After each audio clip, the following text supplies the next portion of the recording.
স্বাগত ডিবিসি সংবাদে। আপনাদের সাথে আছি আমি আফরিন আনোয়ার। অন্তর্বর্তী সরকারের 100 দিন পূর্তি উপলক্ষে সন্ধ্যা 7টায় জাতির উদ্দেশ্যে ভাষণ দেবেন প্রধান উপদেষ্টা ডক্টর মোহাম্মদ ইউনূস।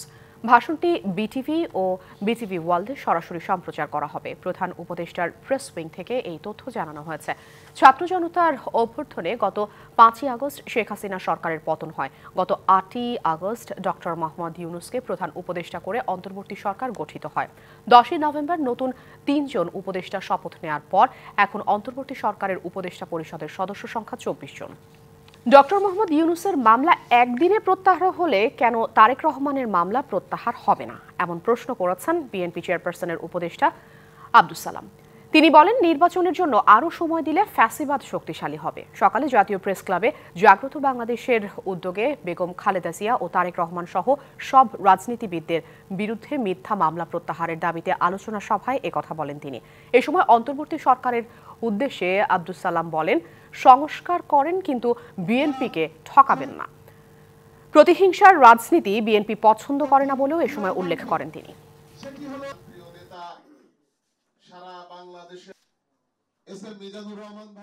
এখন পর্যন্ত এই সরকার আসার পরও তার কাছে আমাদের মামলা উঠানোর জন্য দেন দরবার করতে হচ্ছে। কেন করতে হচ্ছে? আজকে যদি কথাটা একটু সত্য হলে একটু কঠিন লাগতে পারে, প্রফেসর ইউনূস সাহেবের মামলা যদি একদিনে উইথড্র হতে পারে, তাহলে কেন তারেক রহমানের মামলা উইথড্র হবে না? বাংলাদেশের গণতন্ত্র ফেরাতে অন্তর্বর্তী সরকারের প্রধান উপদেষ্টা ডক্টর মোহাম্মদ ইউনূস দ্রুতই নির্বাচনের রূপরেখা ঘোষণা করবেন বলে আশা করে যুক্তরাজ্য। সকালে পররাষ্ট্র মন্ত্রণালয়ে পররাষ্ট্র উপদেষ্টা তৌহিদ হোসেনের সঙ্গে বৈঠক শেষে এসব কথা বলেন দেশটির ভারত বাংলাদেশ মহাসাগর বিষয়ক পররাষ্ট্র প্রতিমন্ত্রী ক্যাথরিন ওয়েস্ট বলেন, বাংলাদেশের রাজনীতিতে সব দলের সমান অংশগ্রহণ চায় যুক্তরাজ্য। বলেন, অন্তর্বর্তী সরকারের ভিশন পূরণ, শান্তি, নিরাপত্তা প্রতিষ্ঠা ও পরবর্তীতে গণতান্ত্রিক প্রক্রিয়ার যেতে সব ধরনের সহায়তা করবে যুক্তরাজ্য। বৈঠকে বিএনপির ভারপ্রাপ্ত চেয়ারম্যান তারেক রহমানের যুক্তরাজ্যে অবস্থান ও দেশে ফেরা নিয়ে আলাদা করে কোনো আলোচনা হয়নি বলে জানিয়েছেন তিনি। বলেন, দুই দেশের মধ্যে যে কোনো বিষয়ে আলোচনা ও সহযোগিতার পথ খোলা আছে। Professor Yunus to lay out his vision for how that will unfold, and the UK will seek to support. যুক্তরাজ্য মনে করে বাংলাদেশে ভালো গণতন্ত্র প্রতিষ্ঠায় বর্তমান সরকার গুরুত্বপূর্ণ ভূমিকা রাখবে। বাংলাদেশের অন্তর্বর্তীকালীন সরকারের ভিশন পূরণ, শান্তি, নিরাপত্তা প্রতিষ্ঠা ও পরবর্তীতে গণতান্ত্রিক প্রক্রিয়ায় যেতে সব ধরনের সহযোগিতাও করবে যুক্তরাজ্য। We want to support the interim government in all the work that it's doing. Awami লীগের শাসনামলে গুম সহ গুলি করে পঙ্গু করার ঘটনায় আন্তর্জাতিক অপরাধ ট্রাইব্যুনালে 7টি অভিযোগ দিয়েছে ইসলামী ছাত্র শিবির। সকালে 6 ভুক্তভোগীকে নিয়ে আন্তর্জাতিক অপরাধ ট্রাইব্যুনালে যায় সংগঠনের কেন্দ্রীয় নেতারা। এ সময় গুমের পর নিখোঁজ সহ মোট 7টি অভিযোগ জমা দেয় ট্রাইব্যুনালে। অভিযোগে বলা হয়, এদের সবাইকে গুম করে গুলি বা চাপাতি রামদা দিয়ে হাত পা কেটে ফেলা হয়। এদের মধ্যে 2 জন 3 বছরের মতো গুম ছিলেন। 4 জন পুলিশ ও র্যাবের নির্যাতনের শিকার হয়ে পঙ্গু হয়েছেন। শেখ হাসিনা সরকারের আমলে পুলিশ, র্যাব ও আওয়ামী লীগের অন্তত 54 জনকে আসামি করে এই অভিযোগ করা হয়েছে। যথাযথ তদন্ত করে দোষীদের বিচারের আওতায় আনার দাবি জানিয়েছে ভুক্তভোগীরা। মৌখিক পরীক্ষা ইচ্ছাকৃতভাবে স্থগিত করার অভিযোগে পেট্রোবাংলার সামনে অবরোধ কর্মসূচি পালন করেছেন চাকরি প্রত্যাশীরা। সকালে পেট্রোবাংলার অফিসের প্রধান ফটকের সামনে বসে আন্দোলন করেন তারা। এতে পেট্রোবাংলার ভেতরে অবরুদ্ধ হয়ে পড়েন সংস্থাটির শত শত কর্মকর্তা কর্মচারীরা। এ সময় তারা অভিযোগ করেন, 2022 সালের সার্কুলার হলেও নানা অজুহাতে কর্তৃপক্ষ লিখিত পরীক্ষায় উত্তীর্ণদের মৌখিক পরীক্ষা নিচ্ছে না। এ বিষয়ে বারবার পরীক্ষার তারিখ পরিবর্তন করে বিভ্রান্তি সৃষ্টি করছে। তবে Karnaphuli gas distribution company limited ভারপ্রাপ্ত এমডি বলেন, বন্যাসহ নানা কারণে মৌখিক পরীক্ষা নিতে দেরি হয়েছে। আগামী ডিসেম্বরের মধ্যে মৌখিক পরীক্ষা নেওয়ার আশ্বাস দিলে অবস্থান থেকে সরে যায় আন্দোলনকারীরা। ভাইবার 17টা ক্যাটাগরির ভিতরে 16টা ক্যাটাগরির ভাইবা শেষ। এখন শুধুমাত্র 2 দিনের ভাইবা স্থগিত করে রেখেছে। কি কারণে, কেন স্থগিত করে রেখেছে, কেন বারবার ডেট পরিবর্তন করতেছে আমরা কিছু জানি না। আমরা চাচ্ছি ওনারা একটা নির্দিষ্ট ডেট দিয়ে আমাদের এই আর একটা ক্যাটাগরির কয়েকজন স্টুডেন্টের ভাইবা নিয়ে নিক এবং আমাদের ফলাফল দ্রুত প্রকাশ করে আমাদেরকে বেকারত্বের হাত থেকে মুক্তি দিক। লটারির মাধ্যমে নয়, পরীক্ষার মাধ্যমে ভর্তির দাবিতে রাজধানীর আসাদ গেট এলাকায় সড়ক অবরোধ করে বিক্ষোভ করেছে রেসিডেন্সিয়াল মডেল স্কুল অ্যান্ড কলেজের শিক্ষার্থীরা। এতে সড়কের দুই পাশে তীব্র যানজটের সৃষ্টি হয়। দুর্ভোগে পড়েন এই পথের চলাচলকারীরা। সকাল 10টার দিকে শিক্ষার্থীরা আসাদ গেট এলাকায় সড়কে অবস্থান নিয়ে বিক্ষোভ শুরু করে। তাদের অভিযোগ, করোনা মহামারী পরিস্থিতিতে লটারি পদ্ধতি চালু করা হয়। সেই পরিস্থিতি এখন আর না থাকলেও লটারির মাধ্যমে ভর্তি প্রক্রিয়া এখনও চলমান। এতে মেধা থাকার পরও ভালো প্রতিষ্ঠানে পড়ার সুযোগ হারাচ্ছেন অনেকেই। দাবি আদায় না হলে আরও বড় পরিসরে আন্দোলনের হুমকি দিয়ে বেলা 12টার দিকে সড়ক ছাড়ে শিক্ষার্থীরা। এই আন্দোলনটা ছিল কিন্তু মেধাভিত্তিক, যাতে মেধার জয় হয় বা এমন কিছু। আর আমাদের এখন দাবি হচ্ছে মেধার মাধ্যমে যাতে ছাত্র ভর্তি করা হয়। লটারির মাধ্যমে তো একদম যোগ্য যে স্টুডেন্ট সবাই তো আর ঢুকতে পারে না, অযোগ্য স্টুডেন্টরাও ঢুকতে পারে। লটারি হচ্ছে সম্পূর্ণ একটা ভাগ্যের উপর। আজকের মতো এখন পর্যন্ত কোনো সিদ্ধান্ত আমাদের কাছে আসে নাই। যখন আসবে সিদ্ধান্ত তখন আমরা জানাই দিব। প্রধান শিক্ষকের অপসারণের দাবিতে ঢাকা জেলা প্রশাসকের কার্যালয়ে অবস্থান কর্মসূচি পালন করেছেন রাজধানীর আনন্দময়ী স্কুলের শিক্ষার্থীরা। বেলা 12টায় পরীক্ষা বর্জন করে এই কর্মসূচি পালন করেন তারা। এ সময় প্রধান শিক্ষক নাসিমার বিরুদ্ধে স্লোগান দিয়ে বিক্ষোভ মিছিল করেন শিক্ষার্থীরা। নাসিমা আক্তারের বিরুদ্ধে অনিয়ম, দুর্নীতি ও অর্থ আত্মসাতের অভিযোগ তাদের। ঘণ্টাব্যাপী চলে এই অবস্থান কর্মসূচি। এ সময় অভিভাবকরা শিক্ষকদের ওপর চড়াও হন।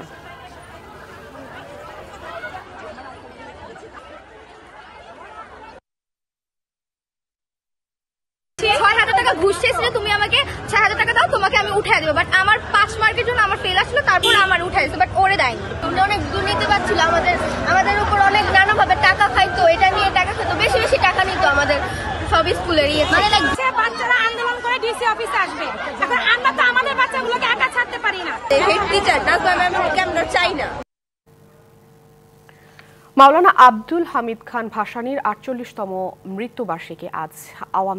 আওয়ামী মুসলিম লীগের প্রতিষ্ঠাতা সভাপতি মাওলানা আব্দুল হামিদ খান ভাসানী আজীবন অধিকার বঞ্চিত, অবহেলিত ও মেহনতি মানুষের অধিকার আদায়ে নিরবচ্ছিন্ন সংগ্রাম করে গেছেন। মহান এই নেতার জন্ম সিরাজগঞ্জে হলেও তার জীবনের একটি বড় সময় তিনি কাটিয়েছেন টাঙ্গাইলের সন্তোষে। এই উপলক্ষে সেখানে মাওলানা ভাসানী বিজ্ঞান ও প্রযুক্তি বিশ্ববিদ্যালয়ের উদ্যোগে নানা আয়োজনে পালিত হচ্ছে দিবসটি।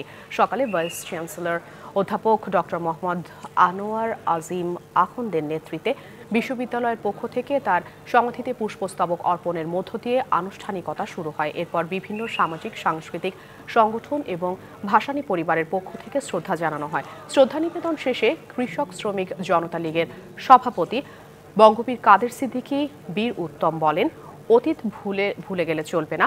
দেশের জন্য যারা যেমনভাবে অবদান দিয়েছেন তা স্বীকার করে এগিয়ে যেতে হবে। ক্ষমতা কারো জন্য চিরস্থায়ী নয়, যারা ছিলেন তাদের জন্য যেমন নয়, আজকে যারা এসেছেন তাদের জন্য চিরস্থায়ী নয়।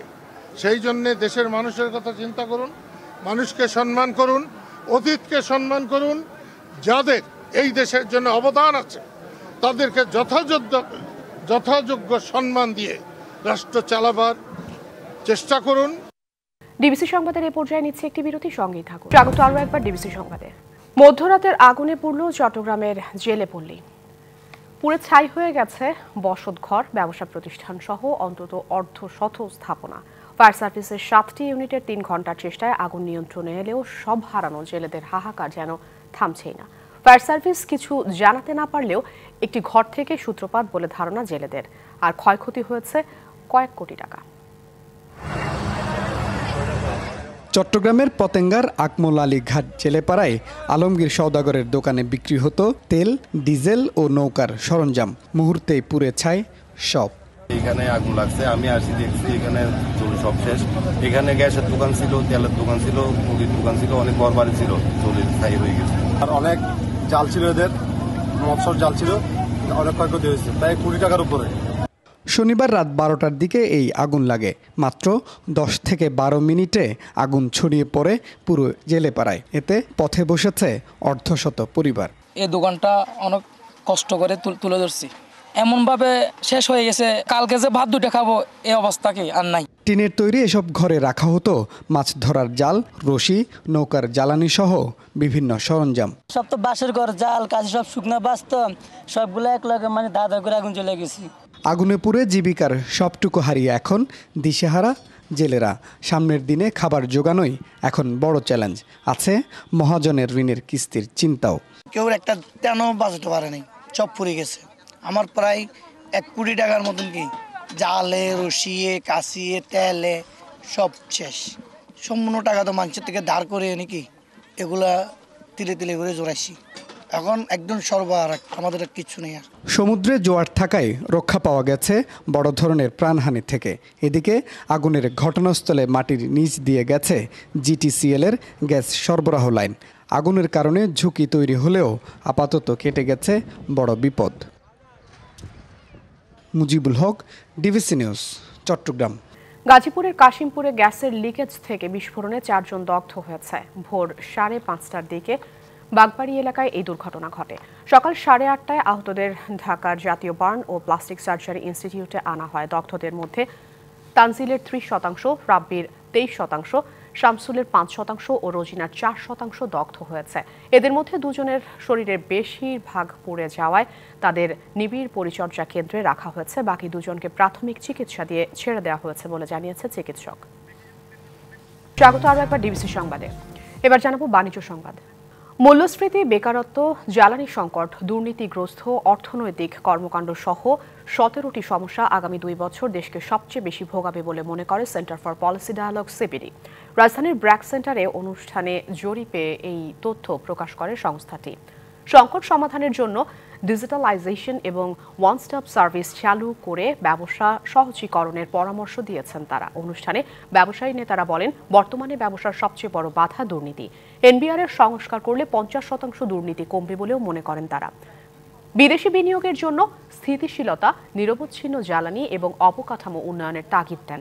অনুষ্ঠানে এফবিসিসিআই সাবেক সভাপতি আব্দুল আউয়াল মিন্টু বলেন, দেশ গঠনের জন্য সবার আগে রাজনীতির সংস্কার দরকার। Reform has to be continuous, and if we expect that this government, interim or otherwise, is going to do the reform for us, probably a wrong expectation for us. রোজায় ভোগ্যপণ্যের দাম সহনীয় রাখতে সংশ্লিষ্ট সকলকে নিয়ে কাজ করা হচ্ছে। আলু, পেঁয়াজ ও চিনির দাম যাতে সহনীয় পর্যায়ে থাকে সেদিকে সর্বোচ্চ জোর দেওয়া হবে বলে জানিয়েছে জাতীয় রাজস্ব বোর্ডের চেয়ারম্যান আব্দুর রহমান খান। সকালে ঢাকার হযরত শাহজালাল আন্তর্জাতিক বিমানবন্দরের কাস্টমস এলাকায় যাত্রীদের সুবিধার্থে হেল্প ডেস্ক উদ্বোধন শেষে একথা বলেন তিনি। এ সময় খেজুর আমদানিতেও শুল্ক কমানোর পরিকল্পনার কথাও জানান। আগামী বছর আয়কর রিটার্ন জমা দেওয়ার জন্য মোবাইল অ্যাপ চালু করার কথা জানিয়েছে এনবিআর চেয়ারম্যান। স্বর্ণ চোরাচালান রোধে বিদ্যমান ব্যাগেজ রুলস সংশোধনের কাজ চলছে। যেসব এয়ারক্রাফটের ভেতর দিয়ে স্বর্ণ চোরাচালান হয় সেগুলো নিষিদ্ধ করা হবে বলেও এ সময় জানান এনবিআর চেয়ারম্যান। লোকাল পর্যায়ে কোনো শুল্ক নাই, ডিউটি নাই, ইম্পোর্ট স্টেজে নাই। একমাত্র আমাদের ইম্পোর্ট স্টেজে ভিএটি ছিল, সেটাও আমরা প্রথম পর্যায়ে 5% প্রত্যাহার করেছিলাম। বাকি যে 10% আছে তার মধ্যে আরও 5% প্রত্যাহার করে নেব। আমাদের হিউজ রেভিনিউ লস হবে, কিন্তু আমরা চাই সামনে রমজান আসছে, আমাদের জনগণের যাতে বিশেষ করে এই মানে নিত্য প্রয়োজনীয় মূল দ্রব্যগুলো যাতে তাদের ক্রয় ক্ষমতার মধ্যে থাকে।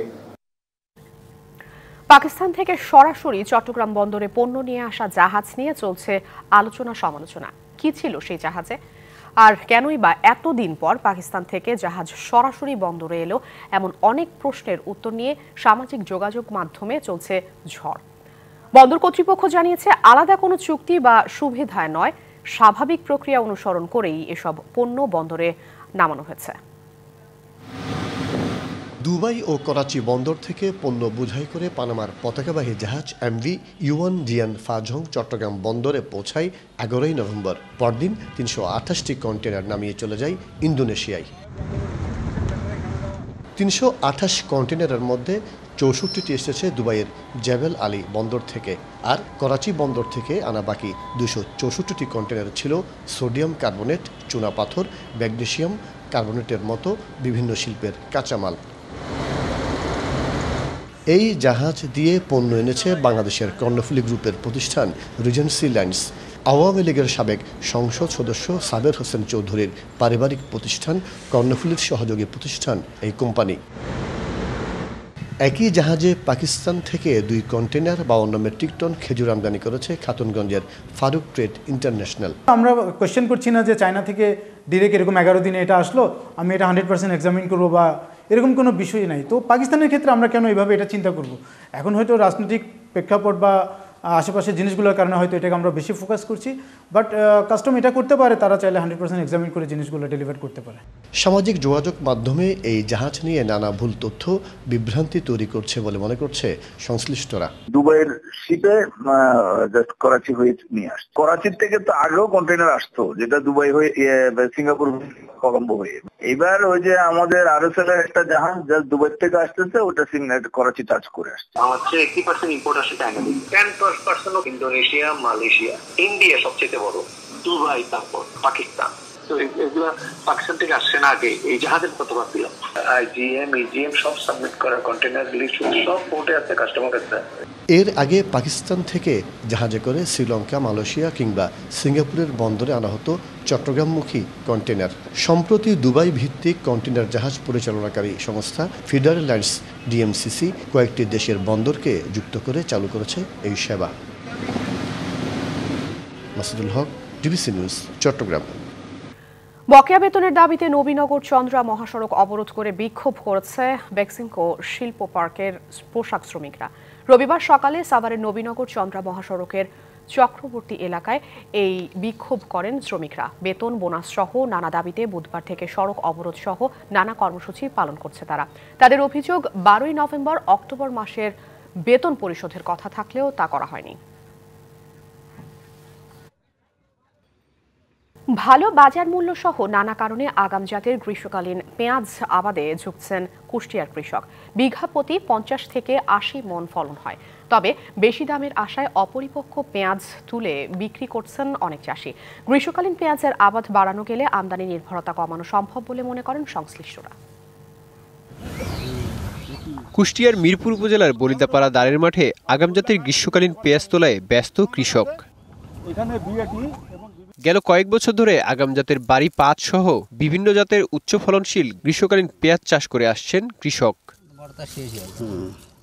আগে এসব জমি তামাক আবাদের জন্য ফেলে রাখা হলেও ভালো দাম পাওয়ায় কৃষকরা গ্রীষ্মকালীন পেঁয়াজ চাষে ঝুঁকছেন। পেঁয়াজ লাগাইছি, বাড়ি 100 মনের ফলন আসছে, তাতে ধরেন মোটামুটি 4 লক্ষ টাকা বিক্রি হচ্ছে। আগে তামাক আবাদ করতাম এসব ভূমিতে, এখন তো আবাদ করতে আমরা এখন 2 সিজনে গ্রীষ্মকালের পেঁয়াজ, সিজনাল পেঁয়াজ করছি। এবার অতিবৃষ্টিতে ফলন কিছুটা কম হলেও বাজারে ভালো দাম পাচ্ছেন তারা। পেঁয়াজের বাজার ভালো, যার কারণে আমি পেঁয়াজ এখন তুলে ফেললাম। আজকে আমি পেঁয়াজ তুলি বেচতে ফেললাম কুষ্টিয়ায় 100 টাকা পাইকারি রেট, 4000 টাকা মন। এদিকে কৃষকদের সার, বীজ সহ নানা উপকরণ দেওয়ার পাশাপাশি কারিগরি সহযোগিতা দিচ্ছে বেসরকারি স্বেচ্ছাসেবী সংস্থা দিশা ও পিকেএসএফ। অত্র এলাকায় তামাকের পরিবর্তে ফসল চাষ কার্যক্রম পরিচালনা করছি। আমরা কৃষকদেরকে প্রতিনিয়ত প্রশিক্ষণ দিয়ে যাচ্ছি, যাতে তারা এই সমস্ত প্রযুক্তি অনুসরণ করে তারা ভালো ফসল উৎপাদন করতে পারে। গ্রীষ্মকালীন পেঁয়াজ বাজারে এলে দাম ভোক্তাদের নাগালের মধ্যে থাকবে বলে মনে করেন সংশ্লিষ্টরা। DBC news desk. ফেনীতে গেল আগস্টের ভয়াবহ বন্যার বিরূপ প্রভাব পড়েছে আমন আবাদে। চলতি মৌসুমে আবাদ হয়নি লক্ষ্যমাত্রার অর্ধেকও। নানা কারণে জমি খালি পড়ে থাকায় দুশ্চিন্তায় কৃষক। প্রণোদনা সহ সার, বীজের সহায়তার কথা থাকলেও তা আটকে আছে কাগজে কলমে, বাস্তবে নেই ছিটে ফোটাও। এমন চিত্র ফেনীর সোনাগাজী, ছাগলনাইয়া, ফুলগাজী, পরশুরাম, দাগনভূঞা উপজেলা সহ সবখানে। গেল আগস্টের বন্যায় জেলার কৃষি খাতে 900 কোটি টাকার বেশি ক্ষতি হয়। 2.5 মাস পেরিয়ে গেলেও বন্যার ক্ষত এখনো ফসলের মাঠে। আর্মি ওয়ার্ম সহ বিভিন্ন পোকায় নষ্ট হচ্ছে ধান, সবজি সহ নানা ধরনের ফসল। এর প্রভাব পড়েছে চলতি আমন মৌসুমে। লেদা, লাল পোকা, তার মেউয়া, নানান কিসিমের পোকায় ফসল নষ্ট করতেছে। গেল মৌসুমের উৎপাদনে সিকি ভাগও এবার অর্জিত হবে না বলে শঙ্কায় কৃষক। আমি জমি করতাম 12 ঘন্টা, গিয়ে তো 6 ঘন্টা করতে হলে পানি দেওয়া, 6 ঘন্টা করছি জন্য আমার নষ্ট হয়ে গেছে ফসল। বহুত কষ্ট করি, আমি গরিব মানুষ, কুলি মাগি খাই, ওই জন্য আমি সব আমার নিষ্পাত হয়ে গেছে। কাগজে কলমে প্রণোদনা সহ সার বীজের সহায়তার কথা থাকলেও বাস্তবে পাওয়া যাচ্ছে না বলে অভিযোগ কৃষকের। প্রতি বছর সরিষা করতাম, এখন সরিষা করতে পারতেছি না, জমি শুকাইতেছে না। এখন সরকারের কাছে আমার অনুরোধ, আমার জন্য একটু সাহায্য করেন, আমি কিভাবে চাষ করতে পারি। 120 ডিসিম জায়গার ভিতরে 100 ডিসিমে আমার বন্যা ক্ষয়ক্ষতি হয়েছে। সরকারের কাছে আবেদনপত্র করতেছে, যদি কোনো সুযোগ সুবিধা আইয়ে বাংলার সাহায্য করবে, আমি গরিব মানুষ। তবে অভিযোগ অস্বীকার করে সব ধরনের সহায়তার পাশাপাশি ক্ষতিকর পোকা চিহ্নিত করে ব্যবস্থা নেওয়ার দাবি কৃষি বিভাগের। কৃষকদেরকে বিভিন্ন পরামর্শ দিয়ে যাচ্ছি আগাম সবজি করার জন্য, আর বিশেষ করে মুসাবুর যে ক্লোজারটা যদি বন্ধ করার ব্যবস্থা করা যায় বা বাট্টা দেওয়া যায়, তাহলে আমাদের এই অঞ্চলের কৃষকরা মতো বিশেষভাবে উপকৃত হবে। প্রণোদনা পুনর্বাসনের মাধ্যমে আমরা ইতিমধ্যেই সবজি বীজ কৃষকদেরকে বিতরণ করেছি, ধানের বীজ বিতরণ করা হবে, স্কোয়াড গঠন করেছি। সৌভাগ্যের বিষয় হচ্ছে আমরা খুব দ্রুতই এই পোকাটাকে আইডেন্টিফাই করে প্রয়োজনীয় ব্যবস্থা গ্রহণ করাতে মোটামুটি এখন পোকা আমাদের নিয়ন্ত্রণে আছে। কৃষি বিভাগের তথ্য মতে গত অর্থ বছরে ফেনীতে আমনের আবাদ হয়েছিল 66,752 হেক্টর জমিতে। উৎপাদন হয়েছিল 2,09,207 মেট্রিক টন। আর চলতি অর্থ বছর আবাদ হয়েছে মাত্র 26,764 হেক্টর জমিতে। DBC news desk. অগ্রহায়ণ মানেই বাঙালির ঐতিহ্যবাহী নবান্ন উৎসব। চিরচেনা এই উৎসবকে ফুটিয়ে তুলতে জয়পুরহাটের কালাইয়ে বসে নবান্নের মাছের মেলা। হেমন্তের শিশির ভেজা স্নিগ্ধ সকাল থেকেই উৎসব মুখর পরিবেশ পুরো এলাকায়। দূর দূরান্ত থেকে অনেকে এসেছেন মাছ কিনতে, নয়তো মেলা ঘুরে দেখতে। থরে থরে সাজানো রুই, কাতল, চিতল, ব্রিগেড, বোয়াল সহ হরেক রকমের মাছ। ভোর থেকেই সারি সারি দোকানে চলছে হাঁকডাক। জয়পুরহাটের কালাই উপজেলার পাঁচশিরা বাজারে নবান্ন উৎসব ঘিরে বসেছে এই মাছের মেলা। আশপাশের প্রায় 30টি গ্রামের মানুষ এই মেলায় এসেছে মাছ কিনতে। প্রত্যেক বছরে মেলার নাম শুনে কিন্তু আসতে পারে না, এবারে পরিবার সহকারে নিয়ে আইছি। মেলা উপলক্ষে মাছের দাম খুব স্বাভাবিক আছে, মাছ কিনে আমি খুব খুশি হয়েছি। বিক্রেতারা বিশাল আকৃতির মাছ নিয়ে ক্রেতাদের নজর কাড়ার চেষ্টা করছেন। রুই, কাতল প্রতি কেজি বিক্রি হচ্ছে 400 থেকে 1300 টাকা দরে। আজকের সর্বোচ্চ মাছ আসতে 28 থেকে 30 কেজি ওজনের ব্রিগেড সিলভার, 22 থেকে 25 কেজি ওজনের রুই মির্কা, 15 থেকে 18 কেজি ওজনের কাতলা। প্রতি বছরে বড় বড় মাছ আমরা এখানে সংগ্রহ করে বেচা কিনা করি এবং বেচা কিনা সবচেয়ে বেটার এখানে ভালো। ঐতিহ্য ধরে রাখতে প্রতি বছরের মতো এবারও মাছের মেলার আয়োজন করা হয়েছে বলে জানান আয়োজকরা। এই মেলাতে পাঁচশিরা বাজারে অনেক বড় বড় মাছ ওঠে, 20-22 কেজি ওজনের মাছ ওঠে। এই মেলার উদ্দেশ্য মূলত জামাইয়েরা বড় বড় মাছ কিনে এবং আমাদের ছেলেপেলে হাটিদাদারের পক্ষ থেকে ফুল নিরাপত্তা দেওয়ার ব্যবস্থা করা হয়েছে। মেলা ঘিরে এলাকার বেশিরভাগ বাড়িতেই মেয়ে জামাই সহ স্বজনদের দাওয়াত দেওয়া হয়। এতে কয়েকটি গ্রামে বিরাজ করছে উৎসবের আমেজ। DBC news desk. খেলার খবর। এখন থেকে বিসিবি, বাফুফে ও অন্য যে কোনো ক্রীড়া ফেডারেশনের অডিট রিপোর্ট খতিয়ে দেখবে মন্ত্রণালয়। আর্থিক অনিয়ম পেলে আইনি ব্যবস্থা নেওয়া হবে, জানালেন যুব ও ক্রীড়া উপদেষ্টা আসিফ মাহমুদ সজীব ভুঁইয়া। অন্তর্বর্তীকালীন সরকারের 100 দিন উপলক্ষে এক প্রেস ব্রিফিংয়ে এমনটা জানিয়েছেন তিনি। ঠিক কেলেঙ্কারি যদি কোনো যায় তাহলে সেক্ষেত্রে আইনি ব্যবস্থা নেওয়ার জন্য আমাদের পক্ষ থেকে নির্দেশনা দেয়া আছে। মন্ত্রণালয়ে তার পরামর্শ এবং কিছু ক্ষেত্রে যদি আমরা আরেকটু এক্সপ্লাইট করতে পারি, আমরা একটু নির্দেশনা দেওয়ার চেষ্টা করি। তবে দিন শেষে সিদ্ধান্ত এবং যেই তার বাস্তবায়ন সেটা ওই ফেডারেশনই করে থাকে। আইপিএলে পছন্দের দল কলকাতা নাইট রাইডার্স। সাকিব, লিটনরা খেলে আসায় রিশাদেরও পছন্দের দল এটি। গ্লোবাল টি20 লিগের জন্য প্রস্তুতি নেয়ার রিশাদ জানিয়েছেন এমনটাই। তবে কোনো কিছু নিয়েই বেশি আশা নেই বলে জানিয়েছেন এই লেগ স্পিনার। গ্লোবাল টি20তে ম্যাচ বাই ম্যাচ এগোনোর পরিকল্পনা রিশাদের। মিরপুরে গ্লোবাল টি20-র জন্য প্রস্তুতি নিচ্ছেন রিশাদ হোসেন। সামনেই ব্যস্ত সময় অপেক্ষা করছে লেগ স্পিনারের জন্য। একের পর এক ফ্রাঞ্চাইজি আসর থেকে যে অফার পাচ্ছেন রিশাদ। আর কদিন পরে আইপিএলের নিলাম। 75 লাখ রুপি ভিত্তিমূল্যে তালিকায় আছেন রিশাদ। তবে আইপিএলের দল পাওয়া নিয়ে চিন্তা না থাকলেও পছন্দের দল কলকাতা নাইট রাইডার্স, সেটা জানিয়েছেন এই স্পিনার। ইচ্ছা তো সবার থাকে, বাট বেশি আশা করা ভালো না। আমি আশা করি না কখনো কোনো কিছু নিয়ে, তাহলে কষ্ট পাবো না। বিপিএলের ড্রাফট নিয়েও চিন্তা করি না, যে নর্মাল থাকার চেষ্টা করি, যে কিছু একটা তো সব কিছু আল্লাহর হাতে। ফেভারিট নর্মালি কলকাতা টিমের ভালো লাগে আর কি। শাহরুখ খান না, মানে কলকাতার সাকিব ভাই খেলছে, লিটন দা খেলছে, তো নর্মালি ভালো লাগে আর কি। আপাতত সব চিন্তা গ্লোবাল টি20 টুর্নামেন্ট নিয়ে। মোহাম্মদ রফিকের কাছ থেকে সেভাবে নিচ্ছেন দীক্ষা। বড় আসরে ভালো করলে আসবে বিভিন্ন জায়গা থেকে ডাক, তবে সেসব না ভেবে এগোতে চান ম্যাচ বাই ম্যাচ। এটা তো বাংলাদেশের 18 কোটি মানুষের একটা মানে প্রাণ নিয়ে যাচ্ছে আর কি। আশা তো সবসময় সব ম্যাচ খেলারই থাকে, তো এখন পর্যন্ত জানি না কি হবে, দেখা যাক সামনে টুর্নামেন্ট শুরু হলে বোঝা যাবে যে কি হয়। নিজের উপর ভরসা রেখে বড় মঞ্চে ভালো কিছু করতে চান রিশাদ হোসেন। কিভাবে দেশকে ভালো কিছু। মামলা রশিদ, ডিবিসি নিউজ, ঢাকা। সংবাদেই ছিল এখনকার মতো। ডিবিসি নিউজের সংবাদগুলো পড়তে ভিজিট করুন dbcnews.tv আর ভিজিট করুন ডিবিসি নিউজের ফেসবুক পেজ এবং ইউটিউব চ্যানেল। সঙ্গে থাকুন ডিবিসির।